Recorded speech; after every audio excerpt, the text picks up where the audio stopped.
नमस्कार, मैं हूं मनोज मनु और आप देख रहे हैं मुद्दे की बात। ओपीएस यानी कि ओल्ड पेंशन स्कीम का मुद्दा एक बार फिर से सुर्खियों में है।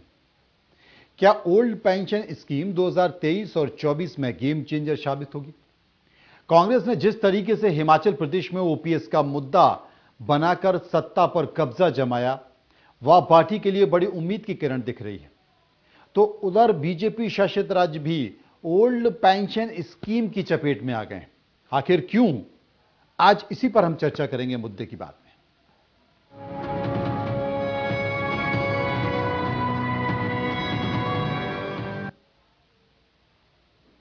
देश भर में पुरानी पेंशन योजना को लेकर लंबे समय से बहस छिड़ी हुई है। देश में जैसे ही चुनाव का समय आता है, यह मुद्दा जोर पकड़ने लगता है।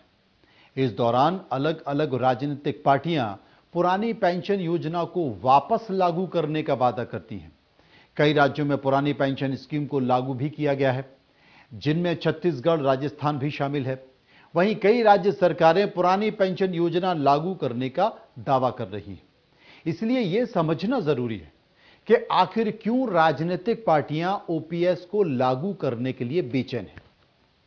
दरअसल पिछले 2 सालों के राज्यों के विधानसभा चुनाव को देखें तो विपक्ष में जो पार्टियां हैं, उनको यह लग रहा है कि ओल्ड पेंशन स्कीम खास करके सरकारी कर्मचारियों के लिए और सरकारी कर्मचारियों के बीच में एक लोकप्रिय स्कीम है।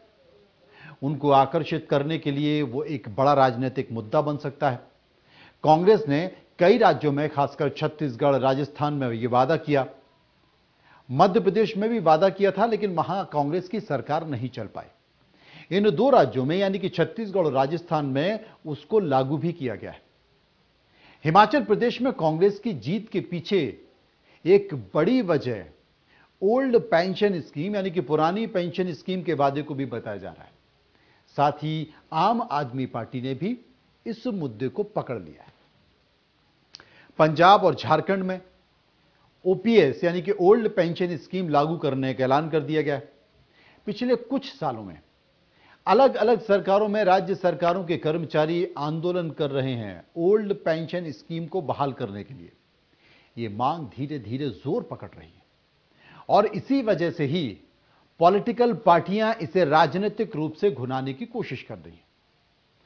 कांग्रेस ओपीएस को लेकर काफी मुखर है, खासकर मध्य प्रदेश, छत्तीसगढ़, राजस्थान और हिमाचल में। हम ये चर्चा इसलिए कर रहे हैं क्योंकि अगर चुनावों में कांग्रेस के लिए सबसे मुफीद ब्रह्मास्त्र रहा है तो वो है किसानों की कर्ज माफी और ओल्ड पेंशन स्कीम, और बीजेपी इसे लागू करने से डरती है। वो इस वादे को पूरा करने में हिचकिचाती है। वो मानती है कि योजना के बाद, योजना के लागू करने से सरकारी खजाने पर अतिरिक्त बोझ बढ़ जाएगा। और वैसे भी अटल बिहारी वाजपेयी की सरकार ने इसे बंद किया था। जबकि विपक्षी पार्टियां ओल्ड पेंशन स्कीम को सरकारी कर्मचारियों के लिए बेहतर मानती है, उनके जिंदगी जीने के लिए बेहतर मानती है, उनके जिंदगी जीने के तरीके के लिए बेहतर मानती है। ऐसे में एक बार आसान शब्दों में मैं आपको समझा देता हूं कि ओल्ड पेंशन स्कीम यानी कि ओपीएस है क्या। पुरानी पेंशन योजना यानी कि ओल्ड पेंशन स्कीम यानी कि ओपीएस के तहत सरकार साल 2004 से पहले कर्मचारियों को रिटायरमेंट के बाद एक निश्चित पेंशन देती थी। यह पेंशन कर्मचारियों के रिटायरमेंट के समय उनके वेतन पर आधारित होती थी।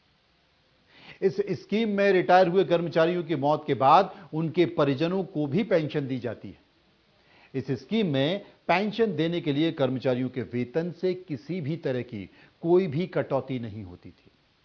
पुरानी पेंशन में रिटायरमेंट के समय कर्मचारियों की अंतिम बेसिक सैलरी का 50% यानी कि आधी राशि तक पेंशन के रूप में दी जाती थी। इस पेंशन के जरिए रिटायरमेंट के बाद मेडिकल भत्ता, मेडिकल बिलों की भी रियम्बर्समेंट की स्कीम सुविधा थी। इस स्कीम में रिटायर्ड हुए कर्मचारियों को 20 लाख रुपए तक ग्रेच्युटी की रकम भी मिलती थी। हालांकि इस स्कीम को 1 अप्रैल 2004 में बंद करके इसे राष्ट्रीय पेंशन योजना में बदल दिया गया। इसे अब नेताजी ओपीएस को लेकर क्या कहते हैं, ये बात की बात है, लेकिन इस योजना के नफे नुकसान को लेकर सरकारी कर्मचारियों की बात क्या है, एक बार आप सुन लीजिए और समझ लीजिए, अच्छे से समझ आएगा। उदाहरण के लिए ये मान लेते हैं कि किसी कर्मचारी की 10 साल की सेवा अवधि की गणना होती है। किसके लिए? पुराने पेंशन के लिए। हमारा शिक्षक साथी है, मान लीजिए उसका 2018 में संविलियन हुआ है, सरकार ने 2018 से माना पुरानी पेंशन के लिए योग्य, तो 2028 में वो रिटायर हो रहा है और उसकी तनख्वाह उस समय 1 लाख रहती है। एक मोटा मोटा उदाहरण है, 10 साल की सेवा अवधि उसने पूर्ण की, 1 लाख उसका अंतिम वेतन था जब 1 लाख उसको मिलता था, और वह रिटायर हुआ, तो उस स्थिति में उसको कितना पेंशन मिलेगा? तो देखिए, पेंशन निकालने का सीधा फार्मूला है, सब लोग निकाल सकते हैं मोटा मोटा ना। अब वो आप सर वो तो 15,151 आएगा, आप 15,000 बोले थे, इस पे मत पड़िए। मोटा मोटा मैं फार्मूला आपको बता रहा हूं। आपको जो अंतिम वेतन हाथ में मिलता रहे उसको आप आधा कर लीजिए। जैसे 1 लाख मिल रहा है तो 1 लाख को आप कर लीजिए आधा, तो कितना हो गया? 50,000।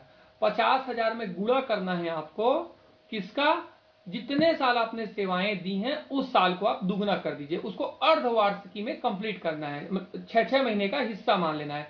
जैसे किसी ने 10 साल सेवा की तो 10 साल को आप दुगना कर दीजिए, वो हो गया 20, और बटा में कीजिए 66। अब ये 66 क्यों? 33 साल जो होता है उसमें 50% का पेंशन का प्रावधान है, तो उसको भी आपको दुगना करना है। ऊपर आप दुगना कर रहे हैं, नीचे भी आप दुगना करेंगे। 35 को दुगना कर दिए 66। तो अपने दिमाग में यह फार्मूला बैठा लीजिए कि पेंशन निकालने के लिए जो अंतिम वेतन होता है उसको आधा करते हैं, जो पूरी सेवा होती है उसको दुगना करते हैं और बटा में 66 करते हैं। तो 50,000 गुणित 20/66 जैसे ही आप करेंगे तो निकलेगा 15,151 रुपए। तो ये उसका मोटा मोटा पेंशन है प्रति माह का। अब आप ये कैलकुलेट कीजिए कि कोई भी हमारा शिक्षक कर्मचारी जो है वो अगर उसकी सिर्फ 10 साल की सेवा अवधि गणना होती है तो उसको 15,151 रुपए फिक्स पेंशन मिलेगा रिटायरमेंट के बाद। राशि बहुत कम है लेकिन एनपीएस से बहुत बेहतर है, इसलिए क्योंकि एनपीएस में उतनी भी राशि मिलने की गारंटी नहीं है। दूसरी बात, आपका अभी 10 साल जिसका भी मतलब जैसे अभी 2022 है तो अभी जो उसके 6 साल और कटौती होंगे, मान लीजिए 2028 का रिटायरमेंट हम उदाहरण में ले रहे थे, तो 6 साल उसका भी जो पैसा कटेगा वो पैसा जाएगा उसके जीपीएफ अकाउंट में।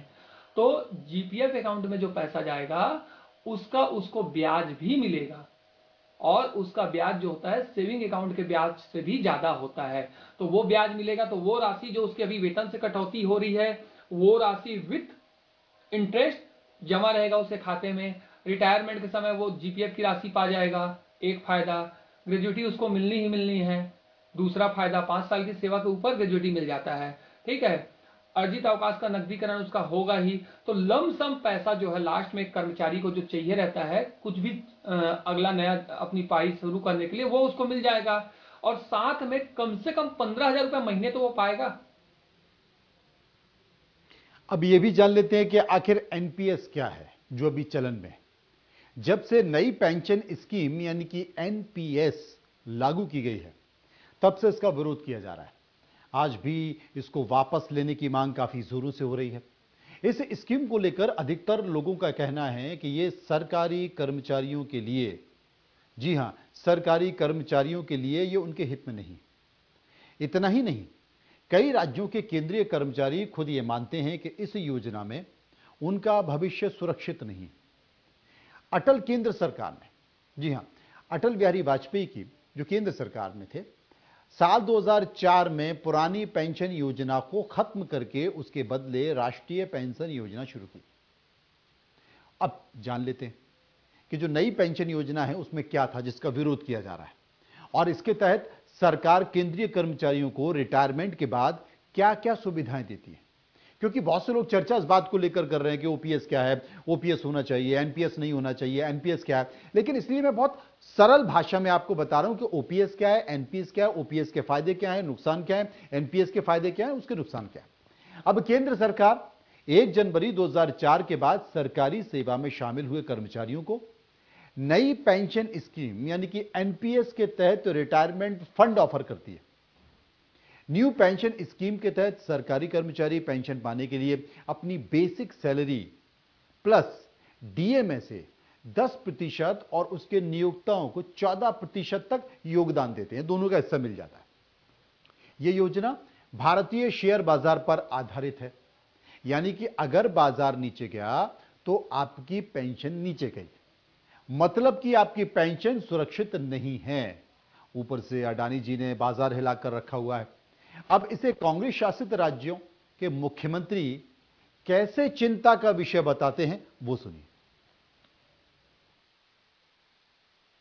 अडानी जी हैं भारत, क्योंकि यदि उस रिपोर्ट हुआ है तो भारत पे हमला है, वह अडानी पे हमला नहीं है, भारत पे हमला है।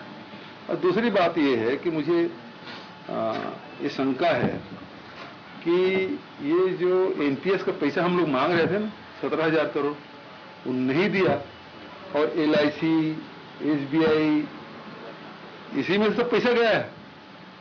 यूटीआई, एसबीआई और एलआईसी, ये तीन फंड मैनेजर हैं, और ये पैसा लगा है इन्हीं लोगों को वहां। और अभी जब पूरा शेयर मार्केट गिर गया तभी एलआईसी ने पैसा दिया, वो शेयर खरीदा, पैसा दिया है। तो समझ लीजिए कर्मचारियों के जो बुढ़ापे जो सहारा था वो कहीं छीन तो नहीं जाएगा। ये अर्थशास्त्री को बताना चाहिए, भारत सरकार को बताना चाहिए, कर्मचारियों के जो पैसा था रिटायरमेंट के बाद एनपीएस में मिलने वाला था कहीं डूब तो नहीं जाएगा, शंका ये है। और इसके मामले में भारत सरकार को खुलासा करना चाहिए कि हमने जब एनपीएस का पैसा मांगा था तो नहीं दिए, हम तो ओपीआर लागू भी कर दिए। तो ये बड़ी चिंता है। तो जनाब, एनपीएस के तहत सरकार की तरफ से रिटायरमेंट के समय कर्मचारियों को निश्चित पेंशन देने की कोई गारंटी नहीं दी गई। नई पेंशन योजना यानी कि एनपीएस के जरिए रिटायरमेंट के बाद पेंशन पाने के लिए कर्मचारियों को एनपीएस फंड में से 40% निवेश करना पड़ता है। इसमें रिटायरमेंट के बाद मिलने वाले पैसे पर भी कर्मचारियों को टैक्स देना पड़ता है। मतलब आप रिटायरमेंट होंगे, रिटायरमेंट के बाद आपको जो पैसा मिलेगा उसमें आपको टैक्स भरना पड़ेगा। इस योजना में हर 6 महीने के बाद मिलने वाला महंगाई भत्ता नहीं दिया जाता है। निजी क्षेत्र के कर्मचारी भी इस योजना में निवेश करके रिटायरमेंट के बाद पेंशन पा सकते हैं। हालांकि इसके लिए एनपीएस के नियमों में कुछ बदलाव भी किए गए हैं। वो क्या बदलाव हैं? अब आपने ओल्ड पेंशन स्कीम को सुना, विवेक दुबे ने क्या बताया, क्योंकि विवेक दुबे बेसिकली प्रदेश अध्यक्ष हैं सर्व शिक्षक संघ के, और ये सब लड़ाई लड़ रहे हैं ओल्ड पेंशन स्कीम की। तो अब एनपीएस क्या है, विवेक दुबे के जरिए ही समझ लीजिए। एनपीएस में जो आपका अंतिम पैसा कैलकुलेट होकर जमा हुआ रहेगा सरकार और आपकी तरफ से, उसी के हिसाब से गणना करके आपको कुछ पैसा दे दिया जाएगा हाथ में, और फिर वो जितना टोटल राशि रहेगा उसके अकॉर्डिंग वो फिर पेंशन की गणना करते हैं, जो कि मार्केट आधारित होता है। हम लोग सरकारी कर्मचारी हैं, हमें रिस्क लेने की क्षमता ऐसे भी कम हो जाती है। हम उस स्थिति में नहीं है कि जहां पर हम अपना सब कुछ दांव लगाकर जुआ खेल सकें। तो अपने परिवार को सेफ रखना हमारी जिम्मेदारी है। तो यहां पे ओपीएस में कम से कम आपको 15,000 रुपए फिक्स मिलेगा। वहां पर इस बात की भी गारंटी नहीं है, जैसा कि अभी हो रहा है। एनपीएस के ख्वाब दिखाए गए। आज हमारे साथियों को 10 साल 8 साल पैसा जमा करने के बाद क्या मिल रहा है, किसी को 1,000, किसी को 933। उसने कल्पना की थी कि उसको एनपीएस में इस प्रकार से पेंशन मिलेगा। और मार्केट की स्थिति क्या है ये देख लीजिए। आप सारी चीजें छोड़ दीजिए, जो मार्केट के समर्थक है वो बहुत बड़ी बड़ी बातें करेंगे, लेकिन एक हिडनबर्ग की रिपोर्ट आती है और अडानी के शेयर गिरने लगते हैं। बाद में वो कोरिलेट हो जाएंगे उन बैंकों के साथ जहां पे पैसे लगे हुए हैं, वो गिरने चालू हो जाएंगे। तो भाई उसका तो सीधे तौर पे आपको नुकसान होगा ना। तो हम वैसी जगह पे जाएं कहां? हम तो वैसी जगह पे जाए ना जहां पे कम से कम ये तो फिक्स है कि आपको इतना पैसा मिलेगा। और आज ले लीजिए या पुराने समय ले लीजिए, सरकारी संस्थाओं को ही सबसे ज्यादा रिलायबल माना गया है, चाहे वो सरकारी बैंक हो, चाहे वो सरकारी उपक्रम हो। तो रिलायबिलिटी की अगर जब बात आती है तो सरकारी उपक्रम ही होते हैं। कोरोना काल में भी प्राइवेट ऑर्गेनाइजेशनों ने छटनी की, सरकार ने छटनी नहीं की। सरकार अपने कर्मचारियों को पैसा देते रहे। तो बतौर प्रदेश अध्यक्ष, बतौर आपका शुभचिंतक, मैं तो यही कहूंगा कि ओपीएस की ओर ज्यादा ध्यान दीजिए। बतौर अगर कर्मचारी आप एनपीएस लेते हैं तो उसमें रिस्क फैक्टर ज्यादा है। अगर आपकी कैपेबिलिटी है कि आप रिस्क उठा सकते हैं तो बिल्कुल आप जाइए एनपीएस में, लेकिन अगर आपकी परिस्थितियां ऐसी नहीं है कि आप रिस्क ले सकें तो बिल्कुल ओपीएस का ही चुनाव करें। तो आपने विवेक दुबे को सुना कि वो एनपीएस के बारे में क्या कहते हैं। अब देखिए कि पेंशन स्कीम को लेकर कैसे राज्य सरकार और केंद्र सरकारों के बीच टकराव की स्थिति बन गई। कांग्रेस शासित राज्य सरकारों ने कहा है कि हम ओल्ड पेंशन स्कीम के तहत पैसा देंगे, और केंद्रीय वित्त मंत्री निर्मला सीतारमण ने कहा है कि न्यू पेंशन स्कीम यानी कि एनपीएस में जमा रकम है, इसमें योगदान करने वाले लोगों की राशि है और कानून के तहत राज्य सरकार इसे ले नहीं सकती है और हम दे नहीं सकते। लेकिन राजस्थान और छत्तीसगढ़ की सरकारें केंद्र से पैसा लौटाने की बात कर रहे हैं। आपने सुना, अभी मैंने भूपेश बघेल जो कि छत्तीसगढ़ के मुख्यमंत्री हैं उनकी बात आपको सुनाई। उन्होंने कहा कि भाई एनपीएस भाई है तो कर्मचारियों का पैसा है, तो हम पेंशन देना चाहते हैं, लेकिन एनपीएस का भी 17,000 करोड़ रुपए केंद्र सरकार हमको वापस नहीं कर रही है। लेकिन कानून के तहत ऐसा हो नहीं सकता, ये निर्मला सीतारमण कर रही हैं। अब इसके पहले एनपीएस की निगरानी करने वाली pension fund regulatory and development authority ने भी जमा रकम को राज्य सरकारों को सौंपने की मांग को खारिज कर दिया कि हम नहीं दे सकते। अब नियमों के तहत चाहे तो कर्मचारी फंड से रकम निकाल सकते हैं, लेकिन पूरी नहीं निकाल सकते। यह भी नियम। एनपीएस से जुड़ने में 5 साल बाद, आप एक बार एनपीएस से जुड़ गए, उसके 5 साल बाद कर्मचारी सिर्फ और सिर्फ 20% ही रकम निकाल सकता है। बाकी को एन्युटी एक टर्म है, एन्युटी में ही जमा करना होगा, जिसके जरिए उनको पेंशन मिलती रहेगी। रिटायर होने पर भी व्यक्ति को 60% रकम ही निकाल सकता है। आप रिटायर्ड हो गए तो आपको पूरी रकम का 60% पैसा ही मिल सकता है, बाकी 40% रकम एन्युटी में ही जाएगी, मतलब कि वो बाजार में लगेगी। अब मैं आपको जो जिक्र कर रहा था कि बाजार के उतार चढ़ाव से आपकी पेंशन जुड़ी हुई है, वो यही है क्योंकि बाकी का पैसा आपका एन्युटी में चला गया। बाजार ऊपर जाएगा, पेंशन सुरक्षित है, बाजार नीचे जाएगा, आपकी पेंशन खतरे में है। इस बीच केंद्र सरकार के मंत्री हैं डॉक्टर जितेंद्र सिंह, उनसे भी हमने पूछा कि भाई आखिर ये ओल्ड पेंशन स्कीम को लेकर आप क्या मानते हैं। देखिए उन्होंने कैसा पल्ला झाड़ा। जैसे हर पेंशन पाने वाले व्यक्ति को प्रतिवर्ष अपने जीवित होने का एक प्रमाण पत्र देना पड़ता था, उसको सरल करने के लिए उसको डिजिटल प्रमाण पत्र बना दिया गया बायोमेट्रिक का सहारा लेकर के। और अधेड़ उम्र में 80-95 के बाद जब हाथ की उंगलियों में भी थोड़ा सा अंतर आ जाता है, तो जो बिल्कुल आधुनिक लेटेस्ट टेक्नोलॉजी फेस रिकग्निशन, उसके माध्यम से मात्र कैमरे में मोबाइल के अगर व्यक्ति देखे तो 60 सेकंड के भीतर वो प्रमाण पत्र तैयार हो जाता है। धीरे धीरे ये एक इंटेग्रेटेड, जैसे होल ऑफ गवर्नमेंट का कॉन्सेप्ट प्रधानमंत्री जी अक्सर उसका चर्चा करते हैं, उसको लेकर के इस बड़े वर्ग के लिए, क्योंकि पेंशन पाने वाले हमारे वरिष्ठ नागरिकों की संख्या एक और बढ़ गई है बहुत अधिक पहले की मात्रा में। दूसरे साथ ही साथ 90 और 100 वर्ष की आयु से ऊपर के पेंशन पाने वाले नागरिकों की भी संख्या में दिन प्रतिदिन बढ़ोतरी हो रही है। सर है कि उसके दोनों ही पक्ष हैं। कुछ लोगों को अपनी अपनी सुविधा के और अपनी स्थिति के अनुकूल हर तरह से पक्ष रखे जाते हैं, उस पर निरंतर विचार चलता रहता है। वो वित्त मंत्रालय उस पर विचार कंसिडरेशन में ओपीएस है, उसको वित्त मंत्रालय उस पर विचार करेगा यदि करना होगा तो। अब बीजेपी ओल्ड पेंशन स्कीम का खेल देखिए कि इससे खेल में बीजेपी कैसे दबाव में आ गई है। 2023 में 6 राज्यों में यानी कि कर्नाटक, मिजोरम, मध्य प्रदेश, छत्तीसगढ़, राजस्थान और तेलंगाना में विधानसभा होने में, मिजोरम में हो चुके हैं। जिन राज्यों में चुनाव है वहां के नेता मानते हैं कि कांग्रेस या विपक्षी पार्टियों के लिए ओपीएस की स्कीम जीत का मंत्र है, लिहाजा ओपीएस के फेर में मतदान ना करें।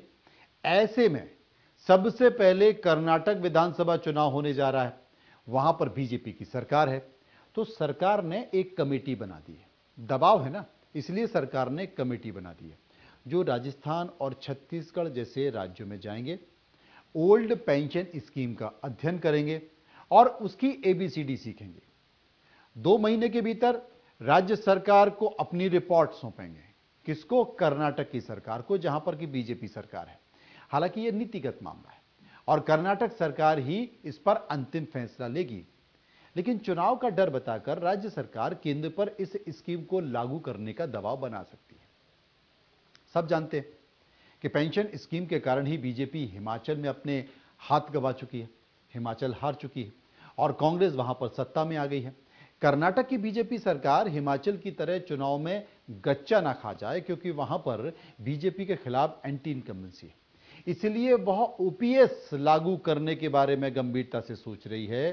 क्योंकि अगर कर्नाटक में यह योजना लागू हो जाती है तो आने वाले जिन राज्यों में विधानसभा चुनाव हैं, बीजेपी अपने सभी राज्यों में जहां चुनाव हैं वहां ओपीएस लागू करने का संकेत दे सकती है।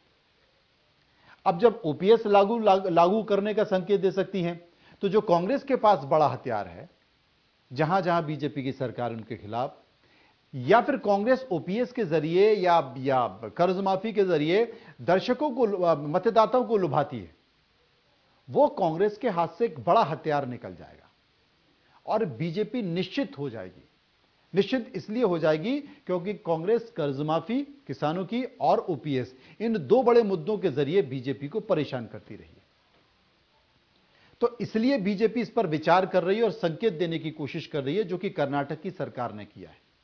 लेकिन अब इस पर केंद्र यानी कि मोदी सरकार को यू टर्न लेना होगा और एनपीएस का वो पैसा राज्य सरकारों को देना होगा जिसकी मनाही निर्मला सीतारमण कर चुकी हैं, जिसका जिक्र मैंने आपको पहले भी किया था। अब सबसे बड़ा सवाल है कि ओपीएस ये क्यों मुद्दा बन रहा है? हर राज्य सरकार में, उदाहरण के तौर पर मैं आपको बता दूं कि कर्नाटक में 50 लाख लोग, यानी कर्नाटक की कुल आबादी का 50 लाख लोग जो कि प्रत्यक्ष तौर पर ओपीएस से जुड़े हैं, और एक बड़ी संख्या हो जाती है जो अप्रत्यक्ष तौर पर, यानी कि उनका परिवार अप्रत्यक्ष तौर पर वो ओपीएस से जुड़ जाते हैं। तो वो बड़ी संख्या हो जाती है, और बड़ी संख्या हो जाती है तो ये किसी भी राज्य के लिए बड़ा असर करती है। यानी कि मध्य प्रदेश का उदाहरण ले लीजिए। मध्य प्रदेश की करीब 7.5 करोड़ आबादी है।